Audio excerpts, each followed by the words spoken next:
Bismillahirrahmanirrahim. Assalamualaikum warahmatullahi wabarakatuh. Alhamdulillahi rabbil alamin, wal aqibatu lil muttaqin, wala udwana illa 'alal zalimin. Asyhadu an la ilaha illallah wahdahu la syarika lah, wa asyhadu anna sayyidana Muhammadan abduhu wa rasuluh. Allahumma salli wa sallim wa barik ala sayyidina Muhammad wa ala alihi wa ashabihi wa man tabi'ahum bi ihsanin ila yaumiddin. Allahumma syrah lana sudurana, ya Allah, kau lapangkanlah hati-hati kami, ya Allah. Wa hassin akhlaqana wa adabana, ya Allah, kau perelokkanlah akhlak-akhlak kami dan sempurnakanlah adab-adab kami, ya Allah. Wa yassir lana umurana fid dunya wal akhirah, ya Allah, kau permudahkanlah segala urusan-urusan kami sama ada di dunia dan terutamanya di akhirat nanti, ya Allah. Allahumma rzuqna al-fahma wal ilma, ya Allah, engkau rezekikanlah kepada kami kefahaman dan ilmu pengetahuan, ya Allah. Wal hikmata wal aqla, kau rezekilah juga kepada kami hikmah, kebijaksanaan dan akal yang waras lagi sempurna, ya Allah. Bi rahmatika ya arhamar rahimin, dengan rahmatmu ya Allah ya arhamar rahimin. Walhamdulillahi rabbil alamin. Amma ba'du. Yang pertama yang saya hormati dan saya muliakan Wan Hajah Salwa, pengurusi kuliah Raudatul Muslimah Masjid Al-Falah. Yang saya hormati dan saya amat muliakan tuan rumah Datuk Haslinda binti Muhammad Hashim, seluruh ahli keluarga beliau, datuk-datuk, datin-datin, tuan-tuan dan puan-puan, muslimin muslimat, yang tidak lupa kepada para hufaz dan al-fadhil ustaz yang memimpin adik-adik tahfiz yang dirahmati Allah Subhanahu wa taala sekalian. Alhamdulillah. Yang pertama, tidak ada satu ucapan yang paling indah, satu ucapan yang paling bernilai dan paling bermakna dalam kita melalui perjalanan hidup kita sementara kita bertemu dengan Allah di akhirat nanti ialah alhamdulillah. Kita sama-sama rasa syukur, rasa terima kasih, rasa penuh penghargaan di atas segala nikmat yang Allah Ta'ala kurniakan kepada kita. Termasuklah pada petang ini kita berada satu nikmat dalam satu nikmat yang Allah anugerahkan kepada kita, ialah berada di taman-taman syurga Allah di saat kita berada di dunia. Kalau kita rasa dan kita faham, ia cukup bermakna pada diri kita untuk dunia dan akhirat kita. Dan tolong letak dalam hati kita masing-masing, kita meletakkan sebuah pengharapan yang begitu besar pada Allah di saat Allah Ta'ala izinkan kita di dunia ini berada di dalam taman-taman syurga di dunia. Kita harap Allah Ta'ala memilih kita salah seorang daripada ahli-ahli syurga, yang bukan sekadar berada di taman syurga tetapi berada di syurga-syurga Allah di akhirat nanti, insyaAllah. Dan saya ucapkan terima kasih pada Datuk Haslinda kerana sudi untuk jemput saya buat kali pertama, awal marrah. Ia buat kali pertama saya di sini. Cuma saya ta'aruf ringkas sikit, ya, minta izin ta'aruf ringkas sikit. Sayanya Nik Bakri bin Nikmat, asalnya Kota Baru, Kelantan. Cumanya menetap di Jalan Kebun, Seksyen 30 Shah Alam, dah dekat 20 tahun juga dah. Dulunya belajar di Mesir, lebih kurang 6 tahun. Kemudian saya sambung pengajian di Hadramaut Yaman, Tarim, Darul Mustafa. Kemudian saya sambung pengajian di peringkat master di Universiti Sultan Syarif Kasim, Riau, Pekanbaru, Riau. Dan sekarang ini pun saya masih lagi meneruskan sedikit lagi pengajian saya di peringkat PhD. Ada 2 tahun juga lagi lah, itu sedikit. Dan saya sebagai mudir Ma'had Dakwah dan Tarbiyah Darul Hasani Shah Alam. Di Ma'had saya bukan tahfiz, saya buat pondok moden, pengajian-pengajian kitab turas. Itulah sedikit. Baik, tajuk yang kita akan bicara hari ini, minta maaf saya ni rasa selalunya kita kat masjid, Ustaz. Kat masjid, dekat surau, tapi ini dekat rumah. Alhamdulillah. Walau bagaimanapun, sekali lagi kita mengulangi betapa syukurnya kita pada Allah. Dan kita harap rumah ni salah satu daripada rumah yang penuh dengan barakah, penuh dengan rahmat Allah Subhanahu Wa Taala. Kerana setiap kali kita adakan majlis ilmu di mana-mana pun, nampak kita dah cukup ramai, tapi malaikat lagi ramai. Ia sentiasa mendoakan keampunan kita, kerahmatan kita di saat kita akan bertemu dengan Allah di akhirat nanti. Baik, bicara kita pada petang ni ialah, saya Kak Salwa minta tajuk. Saya tak tahulah tajuk ni sesuai tak sesuai, insya-Allah ya, agak-agak sesuai lah untuk kita. Iaitu hamba sentiasa memerlukan Allah. Hamba sentiasa memerlukan Allah.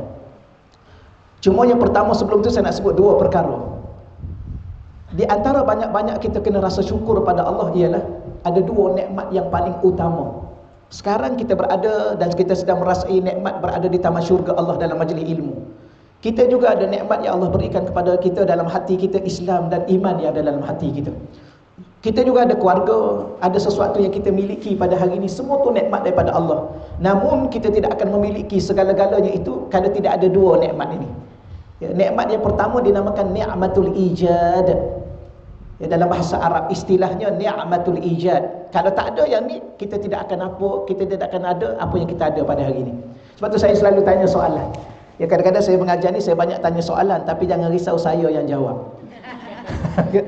Supaya pendengar tak rasa tak nak datang dah selepas ni. Acik tanya soalan. Biasanya ustaz ni kalau tanya soalan kita rasa takut nak jawab walaupun kita tahu. Jadi saya tanya soalan selalunya hari ini contohlah.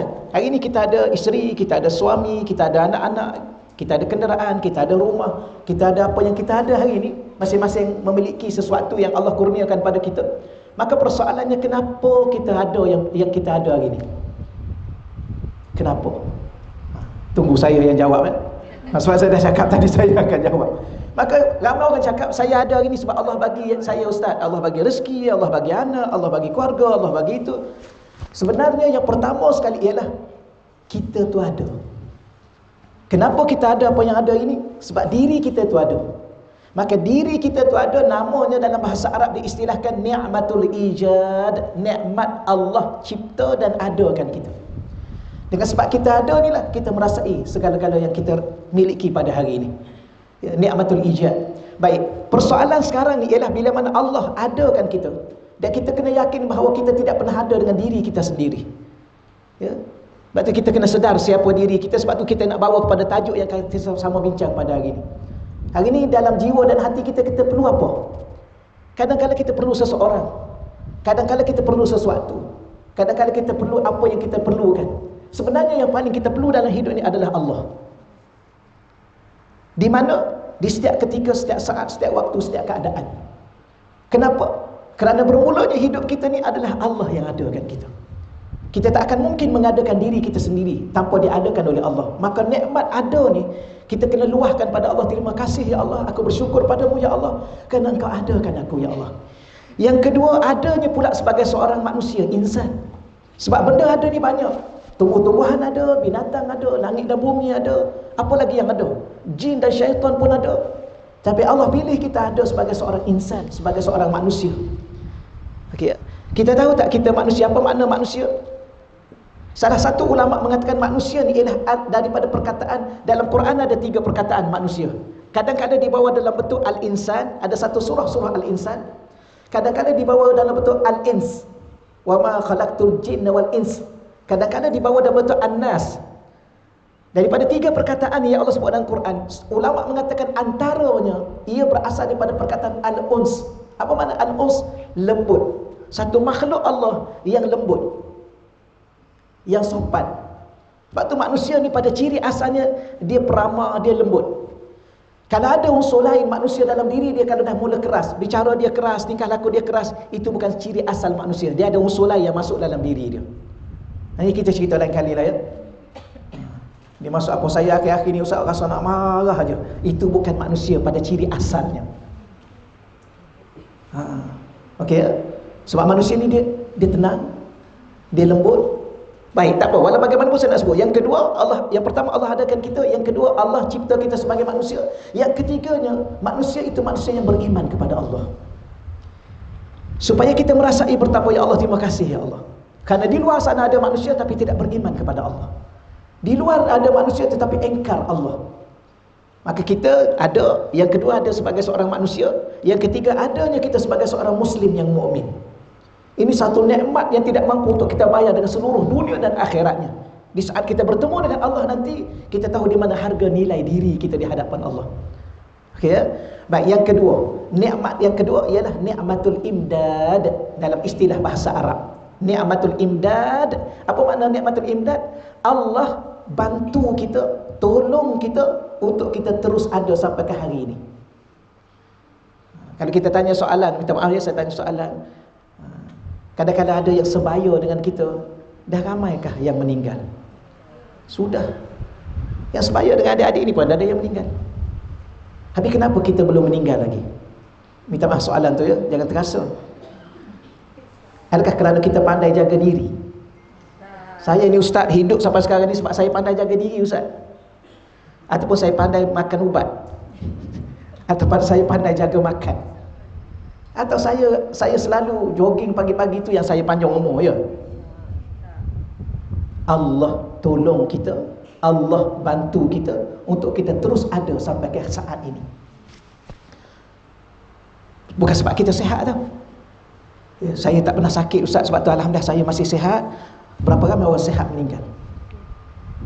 Berapa ramai orang yang pergi ziarah orang di hospital, orang kat hospital tu sakit tenat. Tetapi orang kat hospital yang sakit tenat tu sampai hari ni masih ada, yang ziarah tu dah meninggal lama dah. Betul ya? Maka dua perkara ni supaya cetus dalam hati kita, sebuah perasaan. Saya suka sebut, nanti saya ulang lagi sekali, minta maaf, mungkin ada yang pernah dengar kuliah saya mungkin hari ni saya ulang lagi sekali sebab ni saya first time kat sini ni, mungkin ada yang kali pertama dengar saya nak sebut lagi sekali. Di saat kita belajar di akhir-akhir umur kita ni, kalau boleh kita belajar ilmu bukan sekadar untuk kita faham dengan akal kita. Allah Ta'ala ni dia bagi kepada kita, betapa sayangnya Allah Ta'ala dia cipta kita. Saya ulang lagi sekali ya. Allah Ta'ala ni dia cipta manusia, kata ulama, bukan sekadar Allah nak suruh kita beribadah kepada Allah. Kerana ibadah kita tak ke mana pun. Betul ya? Kita solat dengan kita tidur, mana lama?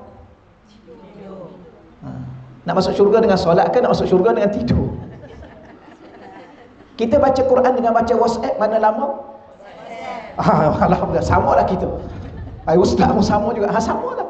Mana ada pegang Quran tiap-tiap itu? Adik ni malu kita kat adik-adik ni. Tadi ada yang dah nak apa? Syahadah kan? Allah Rabbi, tolong doa kat kami semua tau. Ya, doa kami semua supaya Allah ampunkan dosa-dosa kami. Doakan untuk kami semua supaya Allah rahmati kami tau. Yang ni nak pergi Mekah ni kan? Masa ni pasal takut lupa. Ingat Datuk sebut tadi dia orang nak pergi ke Mekah ni. Ustaz pun dah bagi tahu, nanti kalau sampai di Mekah tolong ingat kami semua ni. Ya, tolong ingat kami semua, tolong doa di hadapan baginda Nabi. Ya Allah, masukkanlah kami-kami yang berumur ni macam ni kan. Ya dah berumur ni, tak tahulah ke mana. Ya, ada orang kadang-kadang kita dengar ustaz tu meninggal, alim ulama ni meninggal. Ya, kadang-kadang yang meninggal tu 30 juzuk Quran. Yang baru ni ingat baru ni. Subhanallah. Satu helai rambut dia pun tak terbakar. Kenapa? Mulianya Quran yang ada dalam diri dia. Ni semua ni yang kita nampak kecil-kecil ni, semua lebih mulia pada kita ni tau. Ni kita dah banyak dosa dah, dia orang tak ada dosa ni. Dah lah tak ada dosa dalam diri mereka ada Quran. Boleh nak pesan lagi sekali ya, tolong ingat ni, ingat yang bercakap ni. Bercakap banyaklah ni. Bercakap punya banyak, amalan tak banyak. Sembang aja banyak. Jadi tolong ingat kami semua ni, tolong doa di hadapan baginda Nabi supaya Allah ampunkan dosa kami semua dan kita masuk syurga sama-sama insya-Allah ya. Dan kalau kami tak jumpa kat syurga akhirat ni, tolong cari kita orang ni. Ni. Hafal juga kita ni Quran. Hafal apa? Surah Fatihah. Kita hafiz juga, hafiz surah Fatihah. Tak pernah nak bagi tahunya ialah hidup kita ni sebenarnya Allah cipta kita ni, apa yang paling utama bukan untuk suruh kita beribadah. Kalau dia nak suruh kita beribadah, Allah cipta malaikat lagi hebat ibadah. Dia tak tidur, dia tak makan, dia tak sembang macam kita, dia tak main telefon. Betul? Pernah dengar malaikat main telefon? Dia tak ada macam kita. Jadi kalau Allah benar-benar nak cipta makhluk yang beribadah pada Allah, Allah cipta malaikat jauh lebih hebat. Ya. Tapi kenapa Allah cipta kita? Kata ulama kita ni ialah kerana Allah cinta kat kita. Allah sayang pada kita. Kenapa Allah cipta kita dan Allah ingin mencintai kita dan menyayangi kita? Sebab kita adalah lambang cinta Allah kepada kekasih dia. Tahu ya? Tahu tak kita ni umat baginda Nabi? Siapakah baginda Nabi? Kekasih Allah. Saya nak minta izin Ustaz, saya alunkan satu qasidah ringkas supaya ada secutusan rasa sikit dalam hati kita. Nabiyuna Rasulullah wa syafi'una Habibullah wa maulana Khalilullah salatuna ya Allah, nabiyuna rasulullah, wa syafi'una habibullah, wa maulana khalilullah,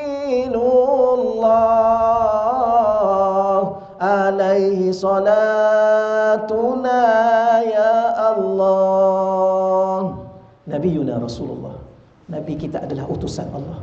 Wa syafi'una, yang akan membantu kita di akhirat nanti. Habibullah, dia adalah kekasih Allah. Maka siapa kita? Lambang cinta Allah kepada kekasih Allah.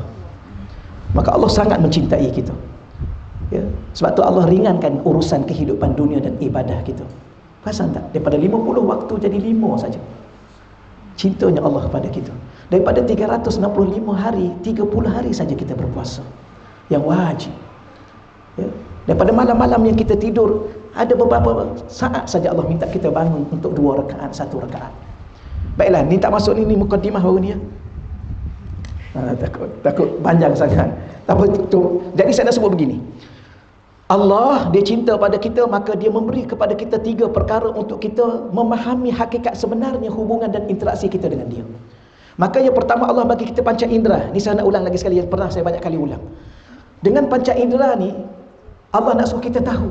Hidup jangan buat tak tahu. Tengok, kita tahu. Panca indera ada 5. Kita tengok, kita tahu. Apa yang kita tengok? Kita tengok alam semesta ni. Apa yang kita tahu? Di sana ada pencipta. Kita pejam mata, kita dengar. Kita dengar apa? Kita dengar suara burung, suara binatang, suara apa saja, termasuk suara anak-anak kita, isteri kita, suami kita, kawan-kawan kita. Maka suara-suara ini adalah ada pencipta. Kita pejam mata, kita tutup telinga, kita bau dengan hidung. Apa yang kita bau? Bau wangi-wangian. Ada kita bau apa? Buah-buahan, durian dan sebagainya. Semua tu ada pencipta. Kita tutup mata, tutup telinga, tutup hidung, kita rasa dengan lidah. Ada rasa manis, ada rasa masin, ada rasa masam, ada rasa apa lagi? Macam-macam kita rasa dengan lidah kita. Siakap 3 rasa dan sebagainya, ya. Di sana ada pencipta. Maka kita tutup mata, tutup telinga, tutup hidung, tutup mulut, kita sentuh dengan tangan kita, kita boleh tahu yang panas itu api, yang sejuk itu ais dan sebagainya. Hebatnya Allah mencipta kita agar seluruh diri ini kembali kepada dia. Tetapi berapa ramai manusia yang melihat dengan mata dia tersalah lihat, tersalah pandang. Berapa ramai manusia mendengar dengan telinga dia, tapi dia tersalah dengar. Maka Allah bagi sesuatu pada kita akal. Apa yang kita pandang tolong fikir dengan akal. Apa yang kita dengar tolong fikir dengan akal. Apa yang kita rasa dengan lidah tolong fikir dengan akal, agar kita faham. Kadang-kadang saya bawa contoh, kita lihat jenazah depan kita, kita faham tak apa sebenarnya? Faham tak? Saya cerita mereka, ada seorang ulama, dia datang dia datang nak solat satu jenazah. Datang seorang di belah kiri dia, belah kanan dia, belah kiri dia, dia kata apa? Dia kata, wahai ulama, itu jenazah siapa tu? Ulama tu kata, jenazah engkau. Terkejut kawan tu. Dia kata, kenapa pula jenazah saya? Saya ada. Okey, kalau engkau tak nak, itu jenazah aku. Lagi dia tak faham. Apa maksud kamu, wahai ulama?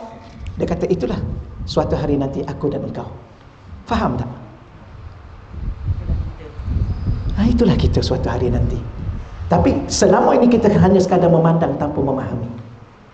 Seronok kita kan. Kadang-kadang pergi solat jenazah pun duk sembang kat luar, tergelak ketawa. Kenapa? Tak faham. Boleh ya? Baik, kalau kita tanya soalan lagi, kenapa kita faham tak kenapa kita kena mati? Faham tak? Kenapa Allah tak boleh kekalkan kita selama-lama atas muka dunia? Kan seronok kan? Ya. Kenapa? Sebab Allah nak letak kita tempat yang lebih mulia, lebih indah, lebih cantik. Apa yang lebih mulia, lebih indah, lebih cantik? Apa dia? Tak kekal dalam syurga. Syurga tak cukup indah kalau tak kekal. Okey ya? Sebab tu ada Allah sebut dunia ni pun ada syurga dia. Okey, baik. Maka bila mana begitu, ada manusia ni dia fikir dengan akal pun dia tak faham juga. Maka Allah bagi dia hati. Yang ni saya nak bicara pada petang ini. Bicara kita adalah bicara hati. Apa hati tu? Rasa. Lihat dengan mata, fikir dengan akal, rasa dengan hati. Allah, dia nak hati kita. Apa makna hati kita? Dia nak rasa hati kita. Apa yang kita rasa? Kita sangat-sangat memerlukan Allah. Ini bicara kita petang ni, boleh ya? Minta maaf mukadimah agak panjang sikit. Ini kali pertama kan. Kali pertama ni dia tak boleh terus masuk mengaji, takut terkejut. Apa terkejutnya? Takut halim. Tiba-tiba jadi halim. Tiba-tiba jadi tahu, tak boleh. Maka baik, Allah, saya ulang lagi sekali, Allah dia nak hati kita. Sebab tu hati ni hanya untuk Allah. Jangan pernah beri hati kepada sesiapa sekalipun, walaupun ia bergelar suami atau bergelar isteri. Okey ya? Dulu pernah bagi hati kat seseorang kan? Betul tak? Ada. Ya, bukti cinta I kat you, I serahkan jiwa dan raga I pada you. Betul? Kalau sesiapa yang pernah buat macam tu, suami dia masih ada, jumpa betul-betul malam ni, tolong serius sikit. B kan, B, panggil B. Kita bincang majoriti tuan-tuan dia. Dia orang majoriti lagi ni.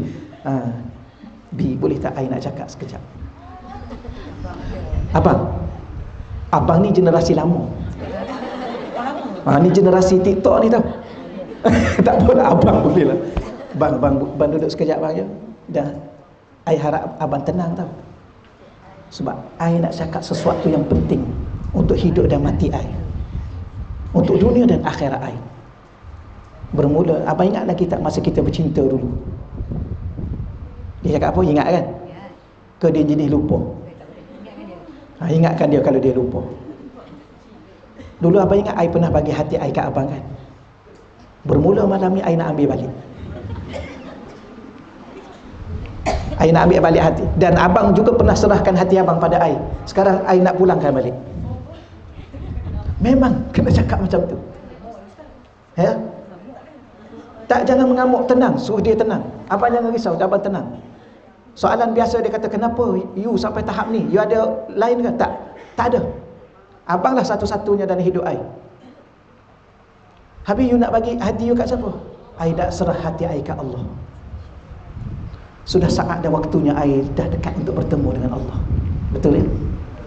Kalau saya tanya tuan-tuan dan puan-puan, bila tuan-tuan dan puan-puan nak bertemu dengan Allah? Tahu tak? Tak tahu ke buat-buat tak tahu? Buat-buat tak tahu ni. Habis nak jawab apa? Saya tanya lagi sekali, bila nak bertemu dengan Allah? Bila. Tadi kita tak tahu kan? Bila-bila kita akan bertemu dengan Allah.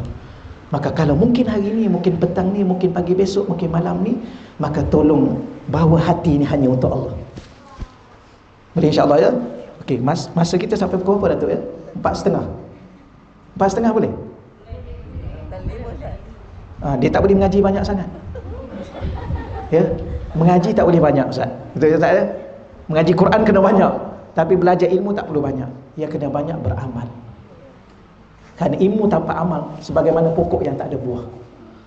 Okey, jadi saya nak mula bicara, boleh ya? Dan bicara sekarang ni saya nak bicara rasa. Bicara hati, bicara rasa. Kerana apa? Allah Ta'ala dia nak kita rasa hanya untuk dia. Allah letak iman dalam hati kita. Untuk apa iman itu? Percaya. Apa makna percaya? Iman itu dalam hati. Hati itu rasa. Rasa percaya hanya kepada dia.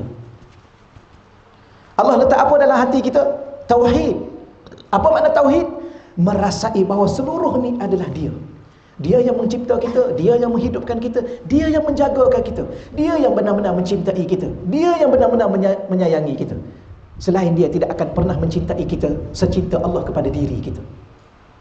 Okey ya? Baik, maka Allah letak apa lagi dalam hati ini? Segala-galanya ikhlas hanya kepada dia. Taqwa hanya kepada dia. Sebab tu Allah, di saat kita nak beribadah kepada Allah, rukun pertama ibadah adalah niat. Niat tu di mana? Di hati. Apa maksudnya? Allah sedang berinteraksi dengan kita, dengan hati kita. Dan salah satu perkara yang kita kena rasa dalam hati kita, kita tidak lebih daripada seorang hamba yang sentiasa memerlukan Allah. Baik, sebelum saya bicara tentang memerlukan Allah, saya nak sebut kita hamba. Siapa kita, gelar apa kita hari ini? Doktor, profesor, engineer. Minta Datuk ya, Datuk, Tan Sri, Tun, segala-gala gelar kita hari ini, itu adalah anugerah yang Allah beri kepada kita. Kita bersyukur. Dan kalau ada ustaz, kita gelar dia ustaz. Kalau ada tuan guru, kita gelar dia tuan guru. Kalau ada datuk, kita gelar dia datuk. Kita menghormati dia. Ya, kadang-kadang kita orang Malaysia ni alhamdulillah adab dia tinggi. Pak cik, mak cik, pak ngah dan sebagainya, pak long, kita ada gelaran-gelarannya tersendiri. Okey, kita gelarkan. Tapi apa saja gelar kita yang kita sandang hari ini, kita tidak lebih daripada seorang hamba kepada Allah. Betul ya? Maka kita hamba. Apa makna hamba? Hamba ni ialah dia tidak memiliki apa-apa termasuk diri dia.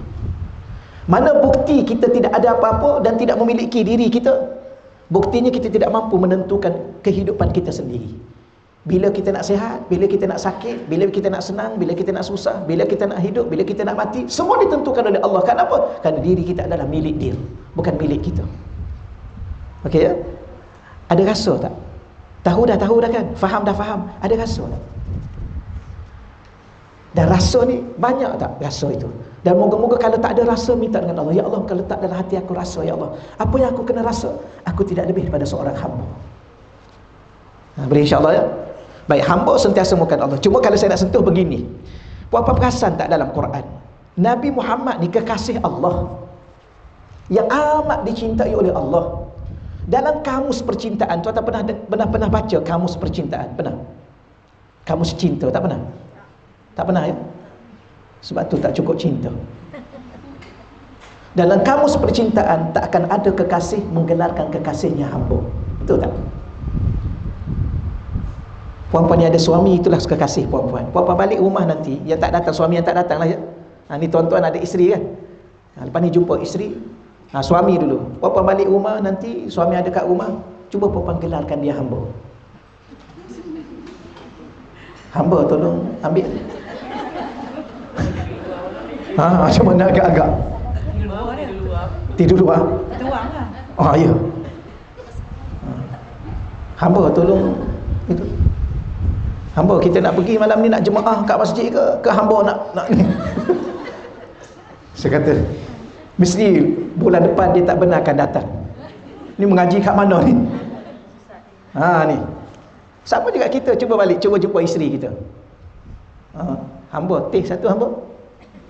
Boleh tak? Tak akan mungkin kekasih menggelarkan kekasihnya hamba. Kenapa Allah yang maha mencintai kekasihnya, kenapa Allah gelarkan kekasihnya hamba? Kenapa? Kerana Allah nak bagi mesej kepada kita bahawa setinggi mana maqam kamu, ketua Nabi, ketua Rasul, kekasih Allah, kamu tidak lebih daripada seorang hamba. Kalau Nabi Muhammad itu digelar oleh Allah hamba, wa in kuntum fi raibin mimma nazzalna ala abdina, apa lagi, subhanallazi asra bi abdi, Maha suci Allah yang memperjalankan hambanya. Kenapa Allah gelarkan baginda Nabi hamba? Allah sebenarnya nak bagi mesej kepada kita, kalau kekasihnya digelar hamba, ketua nabinya digelar hamba, maka kita ni tak ada siapa pun, tak ada apa-apa pun, kita adalah hamba Allah. Maka di saat kita menjadi hamba Allah, kita perlu sangat-sangat pada Allah. Ni sekarang kenapa saya tak mula-mula baca lagi ni? Jadi lambat ni. Saya nak baca kitab ni. Baik, ayat Al-Quran surah Fatir ayat 15. Ya, minta maaf saya baca ayat ni. Allah menyebut apa? Surah Fatir ayat 15. Ya ayyuhan nas, wahai sekalian manusia, antum, kamu semua. Tak kira gelar apa kamu hari ini, sekaya mana kamu pada hartanya, setinggi mana kamu pada jawatannya, sebanyak mana dan seluas mana ilmu kamu pada ilmunya, antum, kamu semua, al-fuqara, adalah fakir. Kita semua ni hari ini adalah fakir. Ilallah, yang berhajat kepada Allah, yang sangat-sangat memerlukan Allah. Dalam segala keadaan kita amat memerlukan Allah. Habis kalau semua kita ni fakir, siapa yang kaya? Wallahu huwal ghani, dan Allah dialah Tuhan yang maha kaya. Al-Hamid, maha terpuji. Jadi sekarang Allah telah letak siapa diri kita. Ini satu ayat. Kalau saya nak baca ayat banyak lagi. Ada satu ayat Allah kata apa kita? Allah kata khuliqal insanu dha'ifa, dicipta manusia tu lemah. Dahlah kita fakir, kalau ada kekuatan okey lagi. Yang kedua Allah kata lemah dalam surah An-Nisa. Yang ketiga Allah kata apa kat kita? Wa ma utitum minal ilmi illa qalila, tidak aku bagi ilmu kepada kamu kecuali sedikit saja ilmu kamu. Dahlah fakir, kalau ada ilmu boleh kita bantu diri kita untuk jadi kaya. Tak ada ilmu, sedikit. Dahlah ilmu sedikit, apa lagi? Lemah kita ni tuan-tuan. Maka berhimpun di antara kita ni fakir, kita ni tak ada ilmu, kita ni lemah, maka apa yang boleh kita buat untuk diri kita? Sebab tu berapa ramai manusia ni, masalah diri dia pun dia tak boleh selesai. Saya kadang-kadang kan, ada orang jemput saya pergi ke IPK, kadang-kadang Kelang, Shah Alam. Saya tanya polis-polis tu kan, saya kena tuan-tuan semua polis kan? Ya. Jaga keselamatan. Ya. Keselamatan apa? Keselamatan nyawa, keselamatan harta. Saya kata, boleh tanya tak tuan? Dia kata boleh. Tuan jamin tak keselamatan diri tuan sendiri? Tuan boleh jamin tak keselamatan diri tuan sendiri? Dia kata tak boleh ustaz. Oh, tuan nak jamin keselamatan diri tuan sendiri tak boleh, tuan nak jamin keselamatan orang lain. Itulah diri kita. Sebab tu nak pesan kat adik-adik ni adik-adik kan, lepas ni nak kahwin kan, nantilah, lama lagi lah, lambat lagi. Kemudian kalau nak kahwin, jangan bagi janji pada perempuan benda-benda yang tak sepatutnya. Okey ya? Jangan tipu. Tahu orang lelaki banyak tipu orang perempuan macam mana? You kahwin dengan I akan jaga you. Padahal diri dia pun tak terjaga. Tidur lebih banyak pada kita, betul ya? Kalau you kahwin dengan I akan bahagiakan you. Diri dia sendiri pun tak bahagia. Yang boleh bahagiakan kita adalah Allah. Yang boleh jaga kita adalah Allah. Kalau inilah jawapan yang tuan-tuan dan ada dalam diri tuan-tuan dah penuh dengan rasa itu, cukup dah kuliah kita ni dah habis dah kira-kira. Kerana seluruh ini adalah tentang Allah. Baik, ayat ini menjelaskan kepada kita bahawa kita sentiasa memerlukan Allah. Ayat yang kita baca tadi, dengan kenyataan yang Allah menyatakan bahawa kamu semua wahai manusia, tidak ada yang miskin, tidak ada yang kaya, bahkan kamu semuanya fakir-fakir yang sangat berhajat kepada Allah. Maka ayat ini menyatakan kepada kita bahawa kita sentiasa, di saat kita sihat atau kita sakit, di saat kita senang atau kita susah, di saat kita gembira atau kita sedih, di saat kita derita atau kita bahagia, kita tetap memerlukan Allah. Jangan kata kita derita baru kita perlu Allah. Jangan kata kita sakit baru kita perlu Allah. Jangan kata kita susah kita perlu Allah. Kita senang pun kita perlu Allah. Kita kaya pun kita perlu Allah. Kita sihat pun kita perlu Allah. Di mana sahaja kita berada dalam keadaan apa sekalipun, kita sangat-sangat perlukan Allah. Dan tidak, mana tadi? Dalam segenap aspek kehidupan kita. Ya, setiap makhluk Allah tidak pernah terlepas daripada kekuasaan dan pentadbiran Allah. Kita kena ingat di saat kita jadi hamba kepada Allah, kita sebenarnya berada di bawah urus takbir Allah. Allah yang mengurus semuanya. Allah yang menentukan semuanya. Allah yang menggerakkan semuanya. Saya tanya satu soalan. Tuan-tuan dan puan-puan masih berkelip ni kan? Berkelip. Tahu ya? Ke dah tak perasan masih berkelip? Berkelip sendiri ke siapa yang gerakkan? Ke bertepatan dengan tajuk ni? Jawab Allah. Berkelip. Berapa kali berkelip hari ni? Tak terkira ke tak pernah kira? Tak pernah kira ke tak pernah ambil tahu? Dia ada tak terkira, dia ada tak pernah kira, ada tak pernah ambil tahu pun. Betul ya? Ada berapa lagi baki sebenarnya dia berhenti berkelip?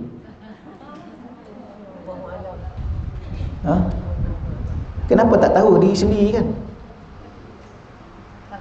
Ni soalan ni saya dah tanya tempat-tempat yang banyak ni, saya tanya tempat-tempat lain ni. Hari ni hembus nafas, tarik nafas tak? Berapa kali hembus, berapa kali tarik? Tak tahu. 32,000. Ya? 32,000 kali satu hari. Termasuk yang sempuk pun. Sebab baru dia ada ustazah bagi tahu. Lebih kurang 30. Lebih kurang lah ya. Tak tanya ustazah tu berapa kali lagi baki dia. Ustazah tu pun tak tahu. Sebenarnya yang tahu tentang diri kita hanyalah Allah. Lepas tu kadang-kadang kita saya suka juga kalau baca supaya terasa kan. Allahu Allah, Allahu Allah, Allahu Allah, la ilaha illallah, Allahu Allah, Allahu Allah, Allahu Allah, la ilaha illallah. Pendek-pendek aja saya baca, okey ya. Ada waktu kita kena duduk seorang-seorang, kita kena alunkan alunan-alunan yang menyebut nama-nama Allah. Supaya ada satu ceturan rasa dalam hati kita, ada interaksi dengan Allah, ada hubungan dengan Allah. Sebenarnya Allah, dia tak pernah jauh dengan kita. Kita yang jauh dengan Allah. Okey. Jauh tu pada apa? Bukan pada jarak tau, pada rasa hati kita. Lepas tu kita bicara benda-benda tadi kan, supaya kita perasan. Rupanya kita berkelip selama ni. Kalau kita sendiri yang berkelip, tak ada kerja lain kita nak buat, hanya kerja berkelip aja. Cuba tuan-tuan dan puan-puan ambil masa 5 minit berkelip. Berkelip. Cuba ambil masa 5 minit. Saya rasa semua tergendala kerja-kerja kita. Betul tuan ya? Semua tergendala. Itu baru berkelip. Okey, dalam masa yang sama berkelip dan tarik nafas. Cuba buat. Berkelip, tarik nafas. Berkelip. Hembus nafas. Ya. Penat, pening, letih, lesu. Akhir sekali tak buat kerja kita. Habis selama ni yang kita buat kerja elok-elok tu, siapa yang urus? Allah. Kita tahu tak? Kita rasa tak? Kita rasa diri kita. Ni semua ni saya yang buat ni. Ni semua ni saya yang urus ni. Kat rumah kan. Kalau tak ada saya, tak tahulah jadi apa. Itulah hayatnya. Betul. Sampai ada orang ni dah lama dia tak ada, okey juga pun. Kerana merasa diri lebih pada merasa Tuhan. Patut hidup ni salah satunya rasa hidup bertuhan. Okey, sikit lagi ya. Tak apa kalau tak habis pun, kalau tak habis tajuk kita hari pun tak ada masalah ya. Sebab saya yakin tuan-tuan dan puan-puan mula faham. Baik, sejauh mana pun manusia cuba melarikan diri daripada Allah, pada hakikatnya dia tidak mampu melainkan semakin menuju kepadanya melalui ketentuan-ketentuan takdirnya ke atas manusia. Ada manusia atas muka dunia ni, dia lupa diri, dia tak sedar diri, dia ingin menjauhi Allah. Bagaimana cara dia menjauhi Allah? Salah satunya dia tak nak datang rumah Allah. Salah satunya dia tak nak baca Quran Allah. Dia nak jauh dengan Allah. Salah satunya dia tak nak patuh pada Allah. Salah satunya kalau orang sebut Allah, dia tak peduli pun. Kalau orang sebut makan dan minum, subhanallah, teruja dia. Betul ya? Contoh bagaimana? Tuan-tuan, minggu depan insya-Allah surau kita ada sembelih kambing. Subhanallah. Tengoklah kehadirannya bagaimana. Dia datang kerana seekor kambing, memalukan diri. Ada orang atas muka dunia datang rumah Allah hanya kerana seekor kambing. Tak malu dia. Betul ya? Tak perasan. Kenapa diam?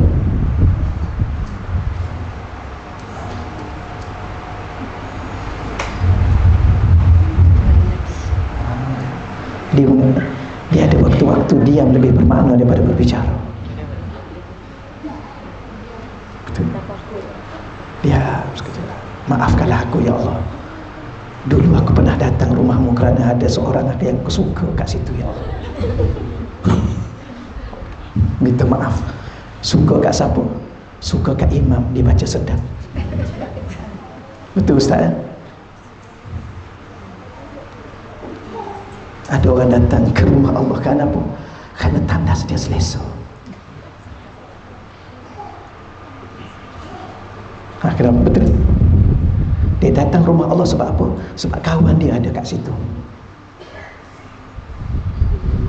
Sedangkan dalam solat dia kata apa? Inna solati wa nusuki wa mahyaya wa mamati lillahi rabbil alamin. Okey boleh insya-Allah ya? Okey ke kuliah ni? Macam perlahan aja ni. Macam tersentak-sentak je nak pergi kan. Allah. Ya, baik. Ada orang dia cuba lari daripada Allah. Sedangkan sejauh mana manusia melarikan diri pada Allah, dia kena faham dia sedang menghampiri Allah. Dia sedang makin dekat dengan Allah. Boleh ingat ya? Kita semakin hari semakin dekat dengan Allah, semakin dekat dengan Allah. Melalui apa? Salah satunya melalui takdir yang telah Allah tentukan dalam hidup kita. Tuan-tuan dan puan-puan, kita kena ingat, hidup kita ni tak ada satu pun daripada apa yang kita tentukan sendiri. Hidup ini seluruhnya dalam takdir Allah. Kita lahir atas muka dunia pun atas ketentuan dan kehendak Allah. Suatu hari nanti pun kita akan meninggalkan dunia ini atas ketentuan dan kehendak Allah. Hari ini kita jadi perempuan, jadi orang perempuan. Perempuan pilih sendiri tak dulu nak jadi perempuan. Allah yang takdirkan. Maka redha dengan takdir Allah.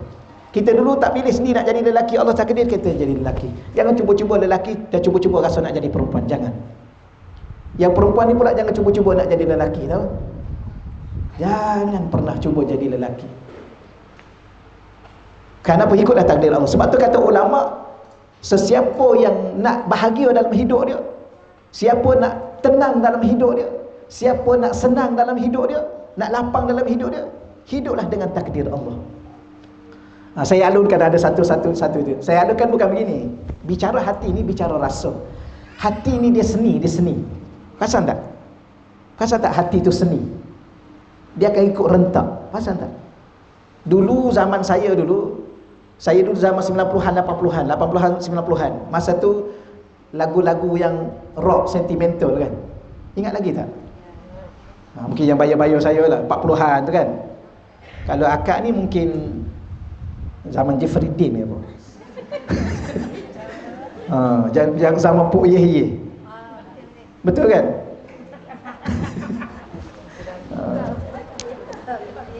Ke zaman almarhumah Sharifah Aini. Nanti orang kata, tahu juga ustaz ya. Yelah, kena tahu, dunia dah dekat nak kiamat dah ni. Jangan buat-buat tak tahu. Tak, saya nak bagi tahunya, dulu zaman apa? Lagu-lagu sentimental, lagu-lagu cinta. Maka menyentuh hati kita kan. Termenung. Padahal tak ada kena-mengena dengan kita pun. Betul. Betul saya. Oh, termenung, ya Allah, macam dia yang bercinta. Ya. Demi cintaku padamu lautan api sanggup ku renangi. Renanglah nak rentung. Tapi orang bercinta kan, itu lagu. Tapi sebab tu aulia-aulia Allah, para aulia Allah, para habaib, para masyayikh, mereka alunkan supaya menyentuh hati dan jiwa kita. Kenapa? Kalau silap masuk dalam hati kita, ingat dulu zaman saya dulu ada zaman akhir-akhir tu dia zaman lagu rap. Tahu rap? Rap. Yo. Tadi nampak okey je, naik atas pentah, kejang, tiba-tiba kejang. Okey?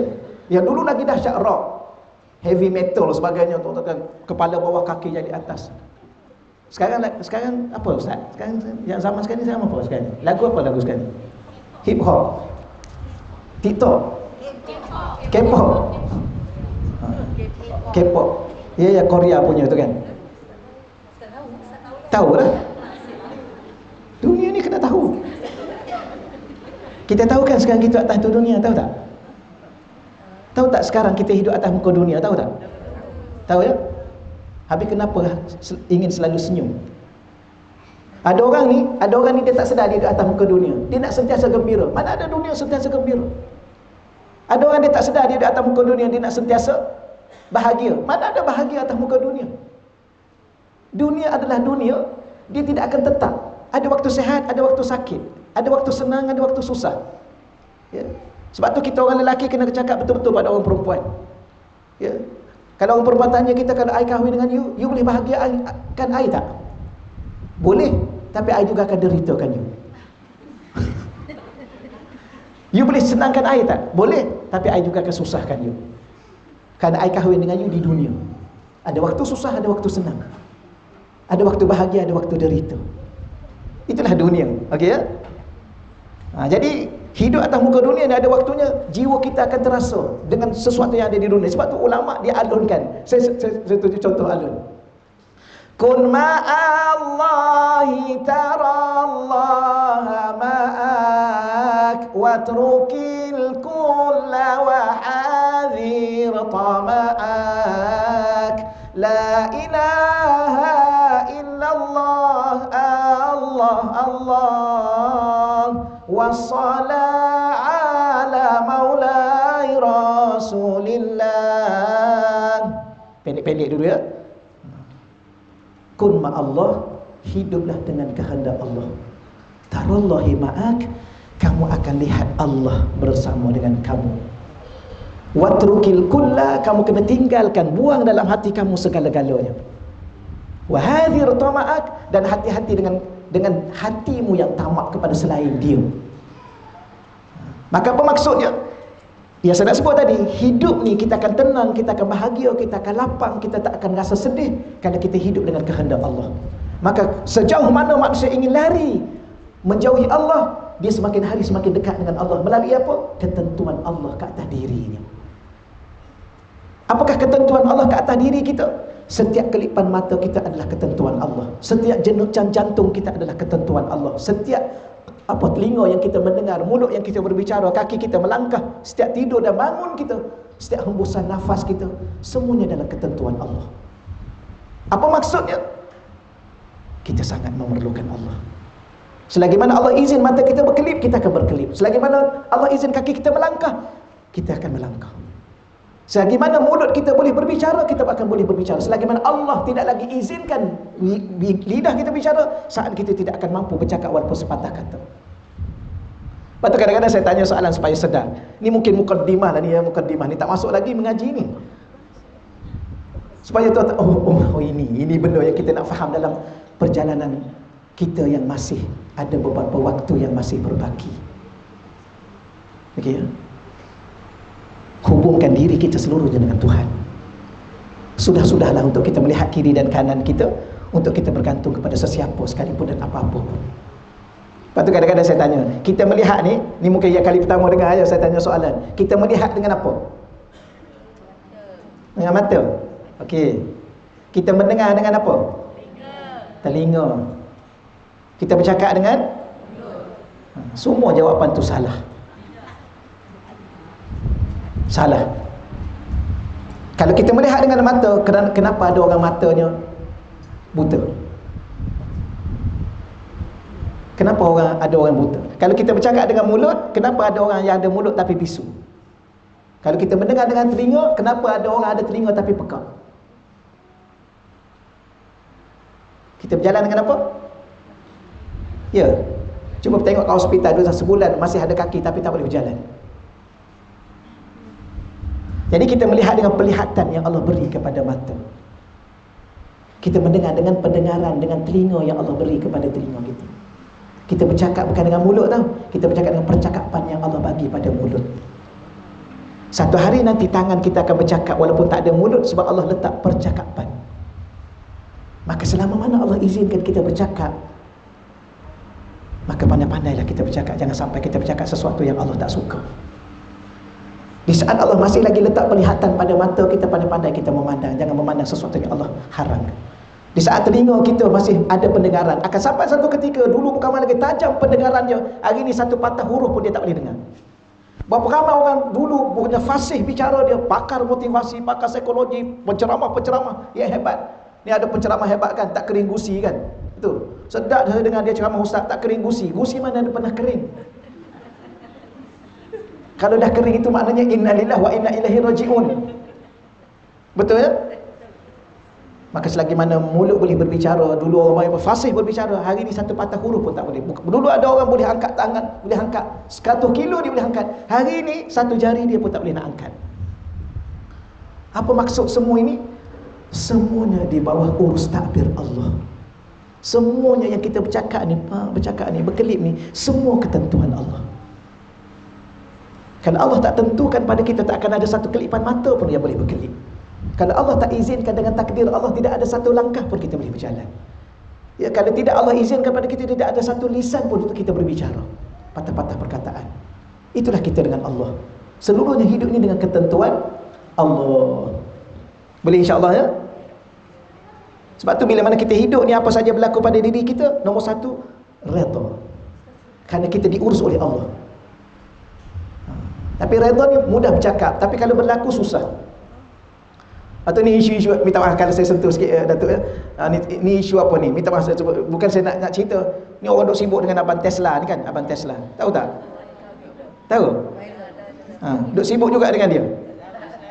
Kenapa kita duk sibuk dengan dia? Itu ketentuan hidup dia. Kita ada ketentuan hidup kita. Kita jalani hidup kita dengan ketentuan yang Allah takdirkan untuk diri kita. Jangan duk sibuk dengan ketentuan hidup orang. Betul tak? Ni saya dengar cerita, suami tak ada kena-mengena pun kena marah kat isteri juga. Dia marah kat, jangan. Dia ada kehidupan dia, dia ada rasa kehidupan dia, dia ada takdir dia. Apa yang berlaku kat atas diri dia, kita pun tak tahu, itu ketentuan Allah pada dia. Kita ada kehidupan kita. Dan jangan sibuk dengan orang, kita sibuk dengan diri kita. Yang akan disoal oleh Allah adalah diri kita. Yang akan dihisap adalah diri kita. Yang akan dipertanyakan adalah diri kita. Sebab tu mengumpat ni Allah tak suka. Kenapa Allah tak suka? Sebab dia sibuk dengan orang. Kenapa kita sibuk dengan orang? Kita dah nak mati besok dah. Sebab tu yang paling kita perlu dalam hidup kita dalam saat-saat akhir ini, Allah dalam kehidupan kita. Sebab tu saya selalu pesan, kalau ada orang tak nak rapat dengan kita, tak apa, biarkan dia.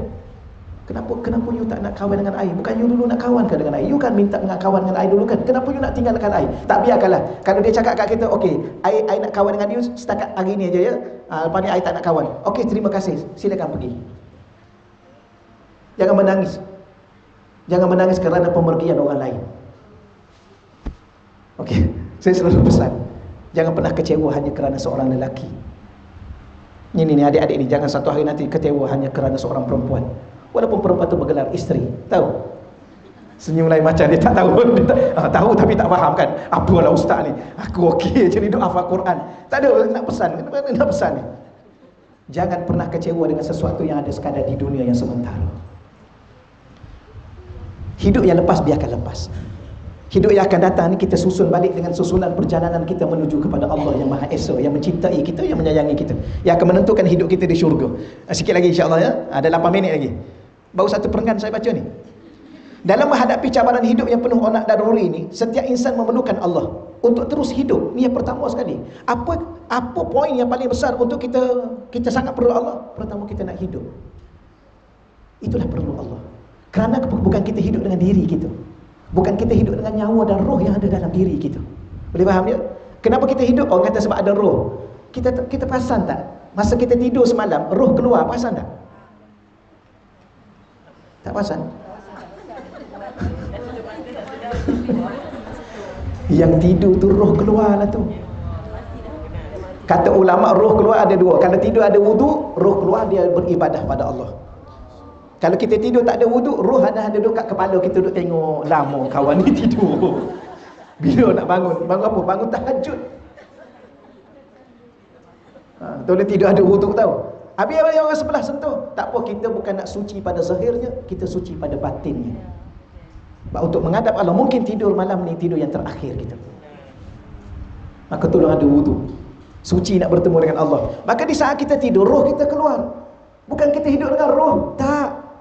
Sebab tu manusia dia ada dua. Satu roh, satu nyawa. Dah tidur dah kawan ni, alhamdulillah masih bernyawa. Macam tu kan. Tapi satu hari nanti roh dengan nyawa dicabut oleh Allah, akan meninggal kita. Jadi apa yang kita nak bagi tahu bahawa pertama sekali, kenapa kita perlu sangat-sangat kepada Allah? Untuk kita terus hidup. Kerana dia yang menghidupkan kita. Betul, jangan faham kenapa dia mati? Sebab aksiden. Ramai yang aksiden tak mati. Betul ya? Siapa pernah aksiden? Kenapa tak mati? Mana boleh tanya macam tu? Tak boleh tanya gitu. Kenapa dia mati? Sebab sakit jantung. Tak, ramai lagi pesakit jantung tak mati. Kalau mati sebab sakit jantung, semua pesakit jantung mati. Kalau mati sebab apa?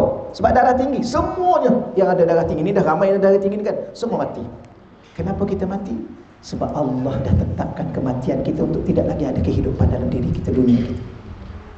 Itu yang pertama sekali. Jadi setiap insan memerlukan Allah untuk terus hidup dan terus merealisasikan kehambaan mereka melalui ketaatan kepadanya. Dan bila mana kita hidup, kita ada satu tugas dalam hidup kita. Apa tugas kita?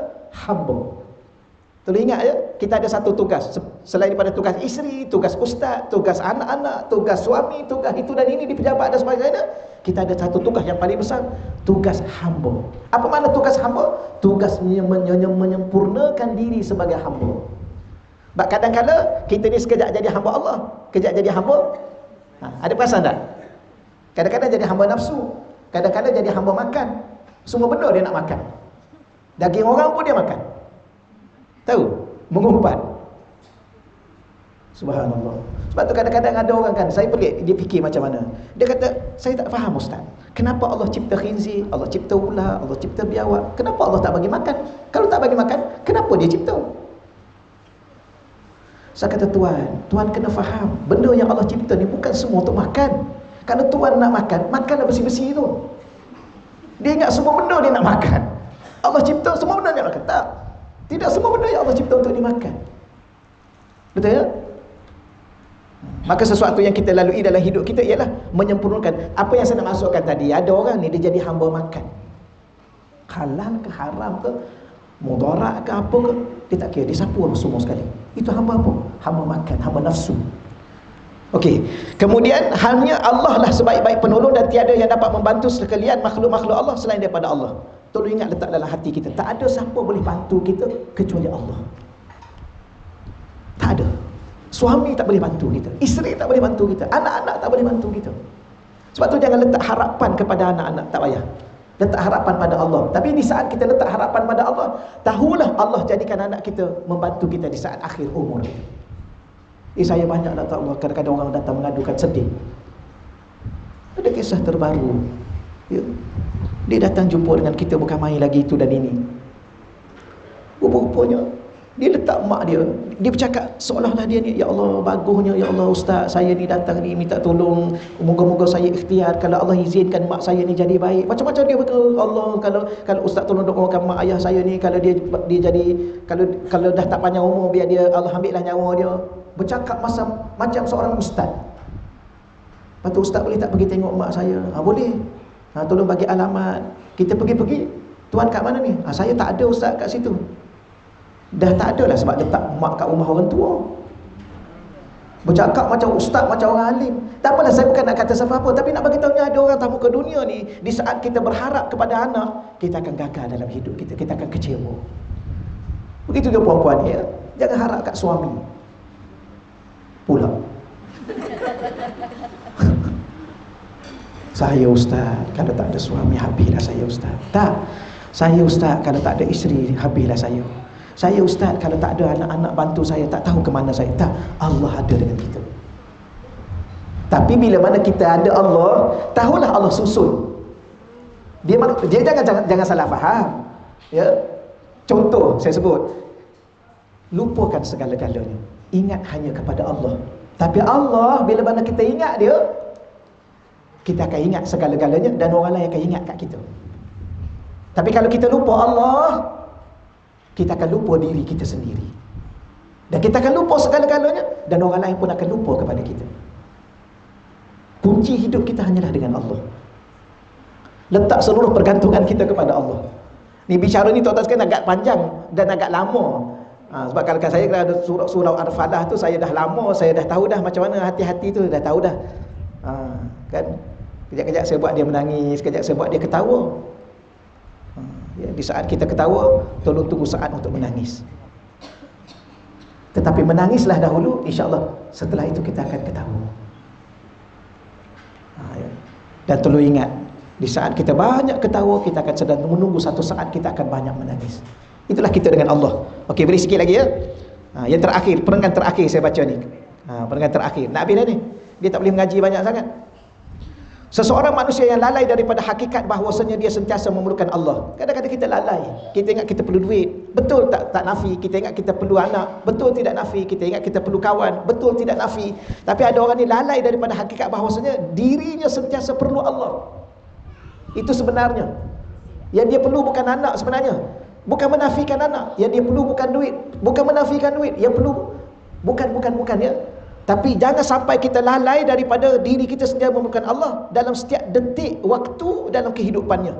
Maka kalau dia mula lalai daripada Allah, maka di saat itu dia akan mula menderhakai Allah. Sebab tu ulama kata, kenapa orang ni mengumpat, kenapa orang ni tak solat, kenapa orang ni buat macam ni? Sebenarnya punca asalnya hati dia telah lupa pada Allah. Kalau dia ingat Allah, dia tak akan mungkin ingkar Allah. Tuan-tuan dan puan-puan, kalau kita ingat Allah, Allah yang cipta kita, Allah yang hidupkan kita, Allah yang jaga kita, Allah yang sayang kita, Allah yang bagi kepada kita segala-gala, mana mungkin kita ingkar Allah? Ya, kalau ada si A ni, kawan kita, dialah yang bantu kita, dialah yang tolong kita, dialah yang sayang kita, dialah urus segala kehidupan kita, tak akan mungkin kita ingkar dia. Tiba-tiba kenapa ada orang tak solat? Kenapa ada orang tak tutup aurat? Kenapa orang tak nak baca Quran? Sikit pun dia tak nak baca. Solat 2 rakaat, kita selalu sebutkan, solat ni ibadah paling singkat. Perasan tak? Qiyam berapa saat? Qiyam berapa minit? Baca Fatihah berapa minit? Perasan tak? Tuan-tuan baca Fatihah berapa minit masa solat? Berapa minit baca Fatihah? Lah baru nak kira, tak aci lah macam tu. Selama ni kan duduk baca 17 kali satu hari kan, berapa minit baca Fatihah? Ya, 1 minit. Tu baca qiraat apa tu? Fatihah ni 45 saat saja. Baca Quran ada 4 tingkatan tu kan. Betul ya? Ada 4 tingkatan: bacaan tahqiq, bacaan tadwir, bacaan hadar, bacaan tartil. Orang baca dalam solat baca dengan hadar 35 hingga 45 saat. Kemudian baca inna a'tayna berapa saat? 3 saat. Jadi baru 48 saat qiyam. Betul ya? Rukuk berapa saat? Rukuk 3 saat. Subhana rabbiyal azim wa bihamdi, subhana rabbiyal azim wa bihamdi, subhana rabbiyal azim wa bihamdi. I'tidal berapa saat? 2 saat. Betul ya? Daripada i'tidal terus sujud. Sujud berapa saat? 3 saat. Bangun di antara 2 sujud itu berapa saat? 3 hingga 4 saat lah kita baca doa. Sujud balik berapa saat? 3 saat. Bangun daripada itu, tanya rakaat ke berapa ya? Rakaat ketiga ke keempat? Tuan-tuan perasan tak apa yang nak sampaikan pada tuan-tuan dan puan-puan? Allah minta dengan kita sujud pada dia hanya 3 saat sahaja. Allah nak hati kita dengan dia 3 saat dalam sujud. Kita bangun-bangun kita lupa rakaat-rakaat solat. Di mana hati kita dengan dia? Yang memalukan diri kita lagi lepas solat doa masuk syurga selama-lama. Aku minta dengan kamu 3 saat. 2 kali sujud 6 saat. Kalau 4 rakaat, 1 rakaat 2 kali sujud kan? 4 rakaat 8 kali sujud. 8 kali 3 saat 24 saat. 4 rakaat Allah minta kita sujud kepada dia hanya 24 saat. Pun kita tak mampu bertahan hati kita dengan Allah. Di mana hati kita dengan Allah? Di mana?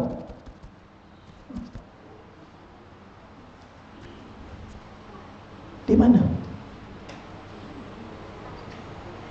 Inilah punca saya dengan tuan-tuan hidup dalam kadang-kadang tak tenang, kadang-kadang kecewa, kadang-kadang letih, penat. Betul kan? Jadi isteri penat kan? Tak penat? Penat. Tambah-tambah suami yang macam-macam kerana tu kan.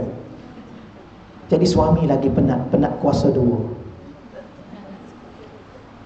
Kerana suami menanggung isteri dunia dan akhirat. Isteri tak tanggung suami. Sebab tu tuan-tuan dan puan-puan, apa yang paling penting pada diri seorang suami? Redha. Isteri ini mudah. Sebab tu tuan-tuan kena bijak. Tiap-tiap malam sebelum tidur, tolong pastikan suami redha 100%. Bang redha dengan saya tak? Bang tolong redha dengan saya ya? Okey, I redha. Tak, berapa persen bang?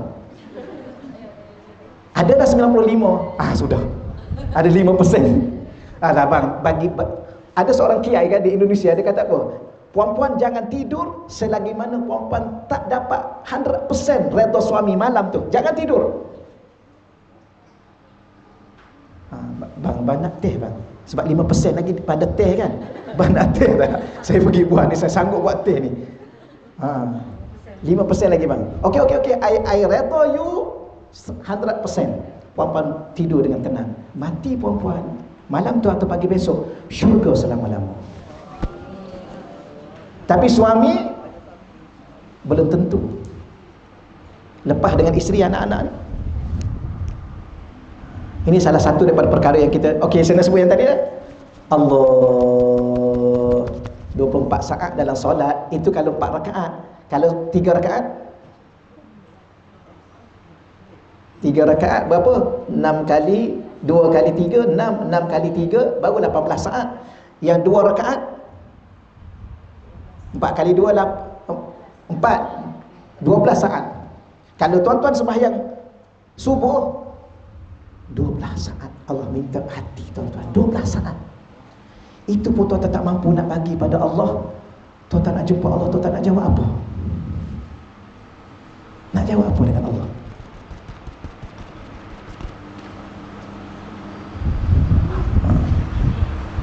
Nak jawab apa? Aku minta dengan kamu 12 saat sahaja untuk hati kamu dengan aku dalam solat kamu. Selebihnya kamu pergilah, nak pergi ke mana, kamu buatlah, nak buat apa pun, kamu nak beli, pergi nak beli apa pun, kamu nak makan, makanlah apa pun, kamu nak tidur, nak berjalan, berjalanlah. Dalam solat 2 rakaat di awal subuh, aku minta 12 saat pada kamu. Kamu tak mampu bertahan hati kamu. Di mana hati kamu dengan aku? Kata Allah. Di mana? Kemudian bukan main lagi. Hati you hanya untuk, hati ayah tu hanya untuk you yang satu-satunya. Apa yang satu-satunya? Allah, bukan dia. Boleh insya-Allah ya? Takat tu dulu lah. Panjang lagi ni cerita dia, tapi takat tu dulu kan. Ni baru saya baca baru 2 perenggan. Tak apa. Saya bukan apa, sebab saya pun rasa segan juga. Ni kali pertama rumah Datuk ya. Saya pun kadang-kadang kita nak cakap sesuatu. Kalau tuan-tuan nak, tuan-tuan pergi Masjid Al-Falah. Biasanya Masjid Al-Falah tu saya bagi kau-kau punya. Sebab saya dah biasa ngagak. Yang tu. Allah. Bolehlah insya-Allah ya. Moga-moga Allah. Ya.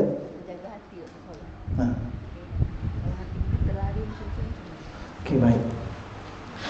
Hati kita ni kita kena ingat, namanya adalah al-qalbu.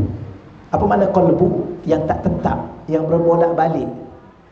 Siapa pemilik hati kita? Allah. Maka tolong minta dengan Allah. Ya Allah, di saat aku sujud kepadamu, di saat aku solat, di saat aku baca Quran, di saat aku berzikir, bahkan di saat seluruh waktu, detik waktu yang aku lalui, ya Allah, tolong kau tetapkan hatiku hanya denganmu, ya Allah. Dan hati ini dia ada doktor dia. Ada doktor dia. Sebagaimana jasad, baik jasad fizikal kita ni ada doktor dia. Ya, bahagian biologi kita ada doktor dia. Hati ada doktor dia. Sebab tu kata ulama, kalau kita sekadar bertanya macam mana nak ubat hati kita, sekejap dia keluar pergi sana, sekejap dia pergi ke sini, sekejap dia ingat itu ingat ini. Kalau di sana tuan tadi ada satu istilah, nama dia murabbi, mursyid. Di luar sana ada guru yang namanya mudarris, di luar sana ada guru yang namanya muallim, di luar sana ada guru yang murabbi, di luar ada guru-guru yang murabbi, yang mursyid. Ada datang sini satu Habib Ali ada datang kan, para habaib tu. Saya minta maksud, saya sebut sedikit yang terakhir lah, kita tutup sini dululah. Saya duduk 6 tahun di Mesir. Di Yaman ni saya pergi saya balik gitulah, antara tahun 2005-2008. Sekejap lah. Tapi saya nak sebut begini, saya duduk di Yaman, contohlah dalam 2 minggu duduk di Hadramaut Yaman, di Tarim, Madinatul Awliya, bandar sejuta para awliya ni.